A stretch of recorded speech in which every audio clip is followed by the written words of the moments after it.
Hello and welcome to this video tutorial on graphing hyperbolas. Before we begin by looking at our example problem, I want to take a minute or so to talk about the form of a hyperbolic function and how to graph them. Regarding the first question, it is a function which takes the form of either x squared over a squared minus y squared over b squared equals 1, or y squared over a squared minus x squared over b squared equals 1. Which term is first affects what's called the transverse axis of the hyperbola. If x squared is first, then the transverse axis is horizontal. If y squared is first, then the transverse axis is vertical. Now, to answer the second question, there are three pieces of information that you need to find in order to graph a hyperbola. One of these is the foci of a hyperbola, which are ordered pairs of the form plus or minus c, 0 if the transverse axis is horizontal, or 0, plus or minus c if it is vertical. You can use the formula a squared plus b squared equals c squared to find the value of c. Another one are the vertices of the hyperbola, which are again ordered pairs of the form plus or minus a, 0 if the transverse axis is horizontal, or 0, plus or minus a if it is vertical. The third and final piece of information are the asymptotes of the hyperbola, which are given by y equals plus or minus a over b times x. So now let's look at our example problem, which is sketch the graph of y squared over 4 minus x squared over 9 equals 1 by algebraically finding the vertices, foci, and asymptotes. To solve this problem, the process that I would utilize is to first determine the vertices of the hyperbola. Then I would find the foci of the hyperbola, after which I would find the asymptotes of the hyperbola, and then finally I would use all of this information to graph the hyperbola. For the first step, we need to determine the vertices. So, to begin, we will determine whether or not the hyperbola has a horizontal or vertical transverse axis.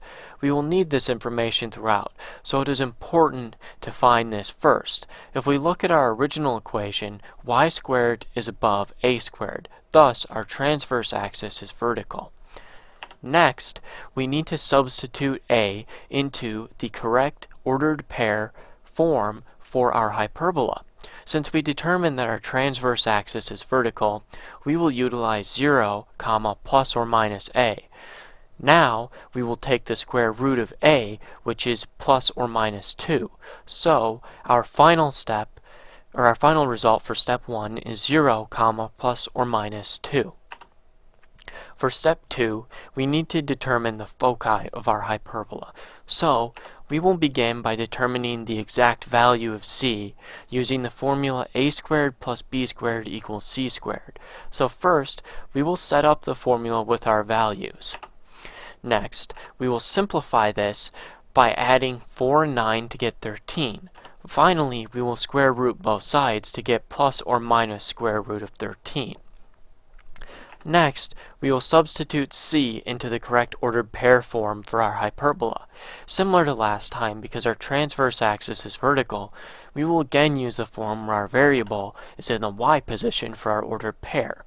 So, our final result for step 2 will be 0, plus or minus square root of 13. For step 3, we need to find the asymptotes of the hyperbola. To do so, we first need to determine the exact value of a and b. So, first we will set up our equations by stating that a squared equals 4 and b squared equals 9. Next, we will square root both sides to find that a is plus or minus 2 and b is plus or minus 3.